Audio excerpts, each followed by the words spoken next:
वाराणसी के सिगरा थाना क्षेत्र से इस वक्त एक बड़ी खबर सामने आ रही है, जहां एक तरफ वाराणसी कमिश्नरेट पुलिस अवैध गतिविधियों के खिलाफ लगातार कार्रवाई का दावा करती है, वहीं दूसरी तरफ सिगरा थाना क्षेत्र में कथित तौर पर हाईटेक जुए और लॉटरी के खेल को लेकर सवाल खड़े हो रहे हैं। सवाल ये है कि आखिर सिगरा थाना क्षेत्र में चल रहे इस कथित जुए के खेल पर पुलिस की नजर क्यों नहीं पड़ रही है।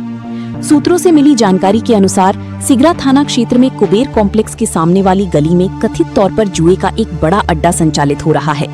बताया जा रहा है कि यहाँ सिर्फ ताश के पत्तों से जुआ ही नहीं, बल्कि कथित तौर पर लॉटरी और ऑनलाइन सट्टे का खेल भी बड़े स्तर पर चल रहा है। स्थानीय लोगों और सूत्रों के दावों के मुताबिक इस कथित जुए के अड्डे से कई लोग जुड़े हुए बताए जा रहे हैं। इनमें रोशन सिंधी, गोलू राय, विजय और राजू रफीक के नाम बताए जा रहे हैं। हालांकि इन आरोपों की स्वतंत्र रूप से पुष्टि नहीं हुई है और संबंधित लोगों का पक्ष भी इस खबर में अभी सामने नहीं आया है। स्थानीय लोगों का दावा है कि इस जगह पर दूर दराज के इलाकों से भी लोग जुआ और लॉटरी खेलने के लिए पहुंचते हैं।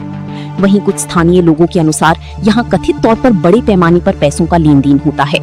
सूत्रों के मुताबिक इस कथित जुए के फड़ पर बुक लगाने वाली व्यक्ति के तौर पर क्षेत्रीय निवासी अविनाश श्रीवास्तव का नाम भी सामने आ रहा है।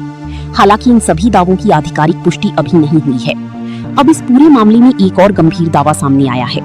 कुछ सूत्रों का कहना है कि यदि पुलिस इस कथित जुए के अड्डे पर जांच या छापेमारी करती है तो यहां से बड़ी मात्रा में नकदी, जुए से संबंधित सामान या अन्य सामग्री बरामद हो सकती है। इस दावे की भी अभी पुलिस की ओर से पुष्टि नहीं की गई है। आपको बता दें कि इससे पहले कैंटोनमेंट इलाके में कथित जुए की एक अड्डे पर पुलिस की कार्रवाई की खबर सामने आई थी, जहां जुआरियों के साथ काउंटिंग मशीनें बरामद किए जाने की बात कही गई थी। इसी कार्रवाई का हवाला देते हुए स्थानीय लोग सवाल उठा रहे हैं कि अगर सिगरा थाना क्षेत्र में भी इसी तरह की कोई गतिविधि चल रही है तो पुलिस वहां जांच या कार्रवाई कब करेगी। वहीं कुछ सूत्रों ने कैंटोनमेंट इलाके से जुड़े रही कथित जुआ संचालक राजा बाबू का नाम भी इस मामले से जोड़ने का दावा किया है।